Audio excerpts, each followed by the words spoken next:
Assalamualaikum warahmatullahi wabarakatuh. Apa kabar teman-teman level 4?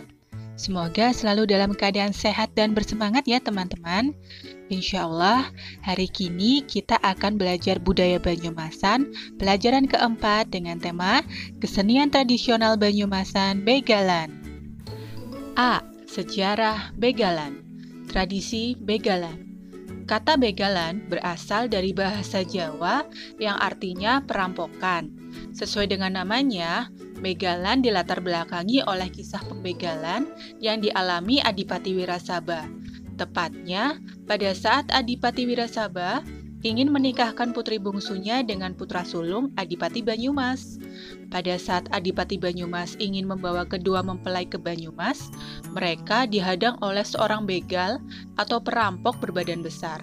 Begal tersebut hendak merampas semua barang bawaan rombongan pengantin. Saat itu, terjadilah pertempuran antara para pengawal dengan begal tersebut. Pertempuran dimenangkan oleh para pengawal.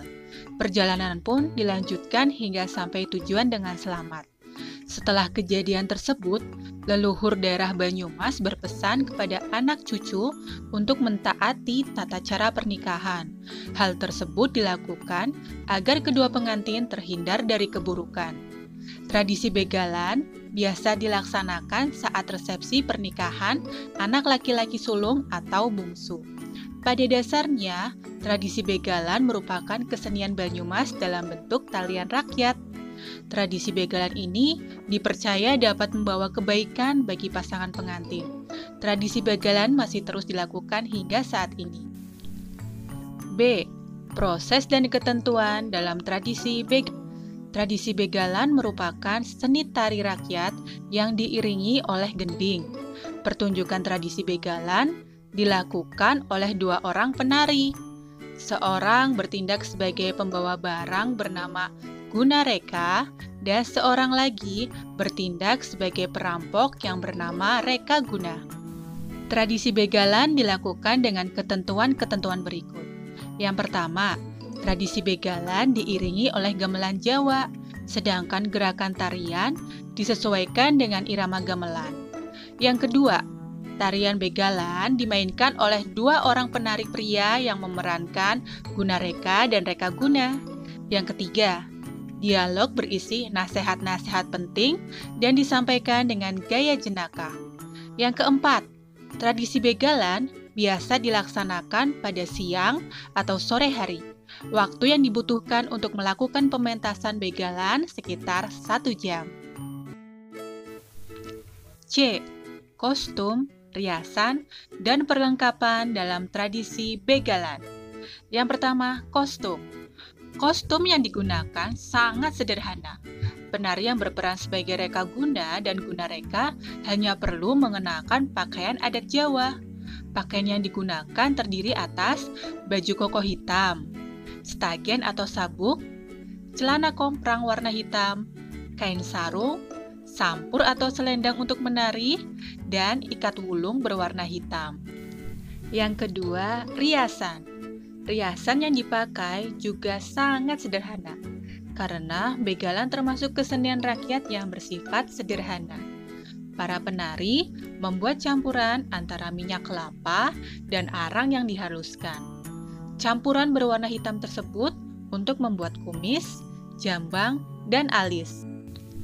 Yang ketiga, perlengkapan.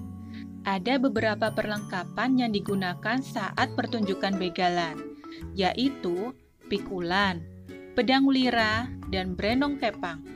Setiap perlengkapan yang digunakan dalam pertunjukan begalan memiliki makna tersendiri. Seperti pikulan. Pikulan adalah alat perangkat brenong kepang yang dibawa oleh Gunareka. Yang kedua, pedang lira. Pedang lira adalah alat pemukul dengan panjang 1 meter yang dibawa oleh Reka Guna. Sedangkan brenong kepang adalah alat-alat dapur yang dibawa oleh Gunareka menggunakan pikulan.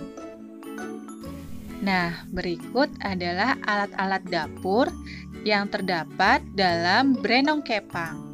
Ada kipas ilir, ada siwur, ada ceting, tampah, kukusan, centong, saringan ampas, dan irus yang masing-masing memiliki makna tersendiri. Asal-usul tradisi begalan. Sudah seminggu pernikahan Dewi Sukesi dengan Pangeran Tirto Kencono berlangsung. Dewi Sukesi adalah putri bungsu Adipati Wirasaba, sedangkan Pangeran Tirto Kencono adalah putra sulung Adipati Banyumas. Hari itu, Adipati Banyumas bermaksud membawa kedua pengantin ke Banyumas. Rombongan Adipati Banyumas dikawal oleh sesepuh dan pengawal Kadipaten Wirasaba dan Banyumas. Salah satunya adalah Gunareka yang merupakan prajurit sekaligus pemikul barang bawaan. Setelah menyeberangi Sungai Serayu menggunakan rakit bambu, rombongan Adipati Banyumas dihadang oleh perampok yang bernama Reka Guna. Reka Guna dikenal sebagai begal yang kejam dan tak kenal belas kasihan. "Hai Kisanak, kalau kalian ingin selamat, serahkan semua barang bawaan kalian," bentak Reka Guna dengan suara menggelegar sambil menghunus pedang panjang Wulira miliknya. "Ampunilah kami, tuanku," ujar Gunareka kaget. Pikulan bambu yang menopang barang bawaan pun ia letakkan perlahan. "Izinkan kami lewat," ujarnya dengan suara pelan memohon. "Cepat, serahkan barang bawaanmu, maka kalian akan kubiarkan hidup," ancam Reka Guna. Melihat sikap Reka Guna yang tidak dapat diajak bicara, Gunareka membentuk kuda-kuda kokoh dan bersiap untuk menyerang Reka Guna. Saat itu terjadilah pertempuran hebat antara Gunareka dan Reka Guna. Pertempuran terjadi sangat hebat karena keduanya sama-sama sakti. Mereka saling mengeluarkan kekuatan mereka. Setelah pertempuran panjang, Gunareka dan Reka Guna pun kelelahan. Reka Guna menawarkan kesepakatan kepada Gunareka. "Hei Gunareka, akan kuizinkan kalian lewat dengan syarat. Kau bisa menjelaskan arti dari barang-barang yang kau bawa. Kalau kau tidak bisa, kau harus menyerahkan semua barang-barang yang kalian bawa." Gunareka pun mengangguk setuju. "Aku akan menjelaskan makna barang-barang yang kubawa ini. Setiap barang memiliki makna yang menuntun anak cucu kita untuk bersikap arif dan berkarakter," ujarnya sungguh-sungguh. Reka Guna mengambil satu persatu barang yang dipikulan Gunareka. Gunareka pun menjelaskan makna setiap barang seperti ilir. Ilir adalah kipas dari bambu yang bermakna agar dalam berumah tangga dapat membedakan perbuatan baik dan buruk, sehingga dapat mengambil keputusan yang bijak. Yang kedua, irus. Irus adalah alat untuk mengambil dan mengaduk sayur dari tempurung kelapa. Bermakna apabila sudah berumah tangga, hendaknya tidak tergoda dengan pria atau wanita lain yang menyebabkan retaknya hubungan rumah tangga. Yang ketiga, siwur. Siwur adalah alat mengambil air yang terbuat dari tempurung kelapa. Arti kata siwur adalah asihe aja diawur-awur. Artinya, jangan suka menabur kasih sayang kepada orang lain. Yang keempat, centong. Centong adalah alat untuk mengambil nasi yang bermakna jika terjadi perselisihan, hendaknya saling mengoreksi diri atau introspeksi, sehingga dapat terselesaikan dengan baik. Yang kelima, saringan ampas atau kalo. Adalah alat untuk menyaring ampas yang terbuat dari anyaman bambu. Bermakna bahwa setiap berita yang datang harus disaring terlebih dahulu. Yang keenam, tampah atau ian. Bermakna bumi tempat kita berpijak. Yang ketujuh, ceting.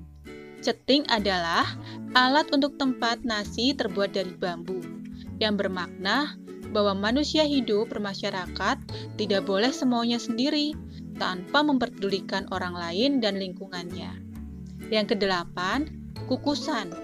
Kukusan adalah alat untuk menanak nasi yang terbuat dari anyaman bambu berbentuk kerucut yang bermakna Setelah berumah tangga, harus berjuang untuk mencukupi kebutuhan hidup semaksimal mungkin. Dan yang kesembilan adalah pikulan atau wangkring, yang bermakna dalam menjalani hidup berat dan ringan, susah senang, hendaknya dipikul bersama antara suami dan istri. Satu persatu barang berhasil dijelaskan oleh Gunareka. Semua mempunyai makna agar orang berumah tangga mempersiapkan diri dalam menghadapi hidup baru. Akhirnya, Rekaguna dan Gunareka berdamai. Keduanya berjanji untuk hidup rukun, sebab damai lebih indah daripada bertengkar. Bukan begitu, teman-teman? Alhamdulillah, kita sudah sama-sama mempelajari materi budaya Banyumasan tentang tradisi begalan. Cukup panjang ya teman-teman, dan pastinya menarik untuk kita bahas bersama-sama. Untuk selanjutnya, teman-teman bisa mengerjakan tugas budaya Banyumasan tentang tradisi begalan seperti biasa dikerjakan di buku masing-masing sebanyak 10 soal. Insya Allah untuk semua jawabannya ada di materi yang sudah kita pelajari bersama-sama tadi. Demikian materi budaya Banyumasan tentang tradisi begalan kita cukupkan sampai di sini. Terima kasih untuk teman-teman yang sudah menyimak. Selamat mengerjakan tugas di rumah dan tetap semangat. Wassalamualaikum warahmatullahi wabarakatuh.